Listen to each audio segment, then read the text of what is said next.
రెండో రాజుల గ్రంథము 9వ అధ్యాయము 3వ వచనం చూద్దామండి. తైలపు గిన్నె తీసుకొని అతని తల మీద తైలము పోసి, నేను నిన్ను ఇశ్రాయేలీల మీద పట్టాభిషిక్తునిగా చేసి తినని యెహోవా సెలవిచ్చుచున్నాడని అతనితో చెప్పి, ఆలస్యము చేయక తలుపు తీసి పారిపొమ్ము. ఇక్కడ చూసినట్లయితే తైలపు గిన్నె తీసుకొని తల మీద తైలము పోసి ఆయనను అభిషేకించు అని ఎవరి గురించి చెప్తున్నాడంటే యోహు గురించి చెప్తున్నాడండి. అది కూడా ఎవరు అభిషేకిస్తున్నాడు? ఏలి అప్పటికి వెళ్ళిపోయాడు, ఆరోహణం అయిపోయాడు. దాని తర్వాత దేవుడిలాగా అభిషేకించు అని ఏలియాతో చెప్పిన మాట ఎవరు జ్ఞాపకం చేసుకున్నారు తెలుసా? ఎలీషా జ్ఞాపకం చేసుకొని కొన్ని సంవత్సరాల తర్వాత అప్పుడు తన తోటున్న వారు చిన్న చిన్న ప్రవక్తలు ఉంటారు కదా, తన తోటి వారికి చెప్పి, ఇదిగో ఆయనను వెంటనే పోయి అభిషేకించు, ఏ మాత్రమో ఆలస్యము చేయకు, తలుపు తీసి పారిపో, అభిషేకించు తలుపు తీసి పారిపో అన్నాడు. ఏంటండి? అభిషేకించు తలుపు తీసి పారిపో అంటే డోంట్ డిలే ఎనీ లాంగర్. ఇప్పటికే ఆలస్యమైంది యోహు జీవితంలో. Do not delay any longer, do not delay any longer. There so many things in your life that are getting delayed. ఆలస్యం అవుతుంది. ఈరోజు దేవుని చెప్పమనండి, మీరు వేడుకోండి, దేవా ఇంకా నేను ఆలస్యము చెయ్యను అని చెప్పయ్యా, ఇంకా ఆలస్యం అవ్వకూడదని చెప్పయ్యా, ఇంకా నా జీవితంలో నేటికి దేవుడు ఈ రోజే తన కార్యము జరుగునుగా కానీ ప్రకటించయ్యా, సెలవి అయ్యా. అడుగుతారా? ధైర్యం ఉందా? దేనికైనా సిద్ధమేనా? పోరాటాలు ఉంటాయి, కార్యము జరగాలంటే సులభంగా జరగదు, కానీ ఆలస్యము కంటే ఆ కార్యమే బెటర్ అయ్యా, ఆ పోరాటాలే బెటర్ అయ్యా. ఇంతవరకు వేచి విసిగిపోయి ఉన్నా. మీకు విసుగుదల రాకపోతే దేవుడు ఏం కార్యం చేయలేడండి. I you tired of waiting? Is there anybody who's tired? I'm done, నాకు ఇంకా ఓపిక లేదు, I need something to happen in my life అన్నవారు ఉన్నట్లయితే చేతులెత్తి హల్లెలూయా చెప్తారండి. You have to be like, I'm done, enough is enough.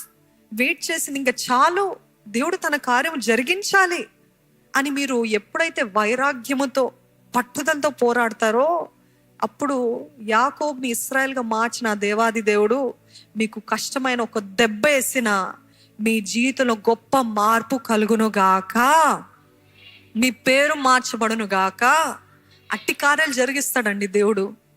So don't just accept it saying that okay this is how it is going to be. చూడండి, దావీదు అనేక మార్లు బైబిల్లో వాక్యంలో కీర్తనల్లో అంటూ ఉంటాడు, ఇంకెంతకాలం అయ్యా, హౌ లాంగ్ ఓ లార్డ్. ఎప్పుడైనా చదవారా దావీదు మాట? ఇంకెంతకాలం ప్రభువా అంటే దావీదు అంత ధైర్యంగా అడుగుతున్నాడు. మరి మీరు అడగటానికి ఎందుకు భయపడుతున్నారండి? దావీదు ఉన్నట్టు చెప్పాడు, no covering, no polishing, no buttering. ఆయనకు బాధ కలుగుతుంది అంటాడు. దేవా నువ్వు నా శత్రువుల్ని గెలవనేస్తున్నావు అంటే చెప్పేవాడు. ఏం పాలిషింగ్ లేదు. ఈరోజు మీరు కూడా అడగచ్చండి, మీరు కూడా ధైర్యంగా అడగచ్చు దేవుణ్ణి, ఎంతకాలం అయ్యా, ఇంకెంతకాలం ప్రభువా, నా జీవితంలో కార్యము జరిగించయ్యా అని అడగండి. నీ మాట సెలవి అయ్యా, నా జీవితంలో ఐఎమ్ డన్ లార్డ్ అని చెప్పండి. మీ హృదయంలో ఉన్నట్టుగా చెప్పండి. దాని తర్వాత దేవుడు ఏమంటున్నాడో వినండి, దేవుడు ఏం చేయమంటున్నాడో అడగండి. ఈరోజు నిజంగా మనము పరీక్షించుకుందామండి. నిర్గమాకాండము 32వ అధ్యాయము 1వ వచనం చూద్దామా? మోషే కొండ దిగకుండా తడువు చేయుట ప్రజలు చూచినప్పుడు ఆ ప్రజలు అహరోను నొద్దకు కూడి వచ్చి, లెమ్ము, మా ముందర నడుచుటకు ఒక దేవతను మా కొరకు చేయుము, ఐగుప్తులో నుండి మమ్మను రప్పించిన ఆ మోషే అనువాడు ఏమాయనో మాకు తెలియదని అతనితో చెప్పిరి. మోషే కొండ దిగకుండా తడువు చేయటం అంటే ఆలస్యం చేయటము, డిలే చేయటము చూసినప్పుడు ఆ ప్రజలు దూడ కట్టుకున్నారంట, మాకు ఒక దేవత కావాలి అని చేశారంట, దూడని చేస్తారంట. ఇక్కడ అర్థమవుతుందండి, తడువు చేస్తున్నాడు మోషే, ఆలస్యం చేస్తున్నాడు. ఈరోజు మన జీవితంలో చాలా మంది దేవునికి దూరం అవటానికి కారణం ఏంటిదంటే దేవుడు ఆలస్యం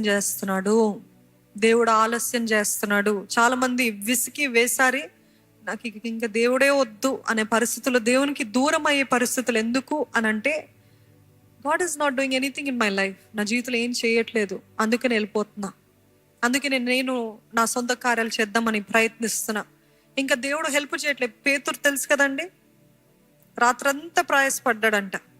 He said, I thought he thought he could do it by himself, but no, without God's help you can achieve nothing.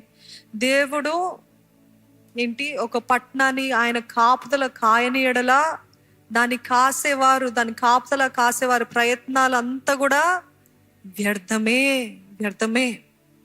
ఈరోజు ఇక్కడ చూసినట్లయితే తడువు చేయటం బట్టి వాళ్ళు దేవుని పైన నేరారోపణ వేస్తున్నారు. ఈరోజు మీరు కూడా మీ జీవితంలో ఆలస్యం గల కారణములు అపవాద్యం తెలుసుకోవట్లేదు, మీ పొరపాట్లను తెలుసుకోవట్లేదు, కానీ మీరేమనుకుంటున్నారు, దేవుడే ఆలస్యం చేస్తున్నాడు కాబట్టి I don't want this faith, I don't want this belief, I don't want this hope, I don't want to trust God anymore, I would rather go far away from God. And you idolize many other things, many other people. ఈరోజు మన జీవితంలో కూడా అనేక సార్లు దేవునికి దూరం అయిపోవడానికి కారణము ఆలస్యం అంటున్నారు, కానీ అది దేవుని తప్పు కానే కాదు. అదొక ఆత్మ. Delay is a spirit. ఆలస్యం అనేది ఒక ఆత్మ. దాన్ని ఎదిరించండి, దాంతో పోరాడండి, ఉపవాస ప్రార్థన నుండి గెలవండి, సంపాదించుకోండి, పొందండి. దేవుడు మీకు ఇచ్చినవి ఆల్రెడీ ఇచ్చేస్తాడు, కానీ అదొక అడ్డు బండగా. డ్యామ్స్ చూస్తుంటాం, వాటర్ రెడీగా ఉంటుంది, కానీ అది ఓపెన్ చేసేంత వరకు బయటికి రాదు. అలాగనే ఉంది మన జీవితంలో కూడా. దేవుడు ఆల్రెడీ ఇచ్చేసాడు ఆన్సర్, కానీ అడ్డు బండలు ఉన్నాయి. ఆ అడ్డు బండలు తీసివేస్తే కానీ ఒక పొర్లు వలె, ఒక గష్ వలె బయటికి రాదండి. ఆకాశ వాక్యులు విప్పి పట్టరానంత దీవెనలో కుమ్మరిస్తాను అంటున్నాడు దేవుడు. ఎప్పుడు అడ్డుబండ లేకపోతే ఆల్రెడీ కుమ్మరించి ఉంటాడు, కానీ అడ్డుబండలు ఉన్నాయి. అపవాదో మన పొరపాట్లు మనం చూసుకోవాలి, తెలుసుకోవాలి. అజ్ఞానంలో పోరాడితే పొందుకోలేము, అజ్ఞానంలో కూర్చుంటే ఏమీ జరగదు మన జీవితంలో, అలాగనే వెళ్ళిపోతూ ఉంటుంది. కాబట్టి you have to see, okay, this is the enemy that is blocking my blessing, or this is my disobedience that's causing అనేది చూసుకోవాలండి.